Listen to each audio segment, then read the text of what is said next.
નમસ્કાર, આપ જોઈ રહ્યા છો ગુજરાત ન્યૂઝ 86। વધુને વધુ સમાચાર મેળવવા માટે આપ અમારી ચેનલને લાઇક કરો, શેર કરો, સબસ્ક્રાઇબ કરો।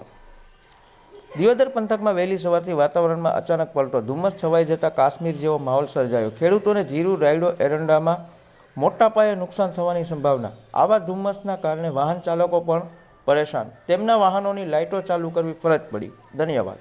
અહેવાલ પ્રકાશ ગોસ્વામી, દિયોદર।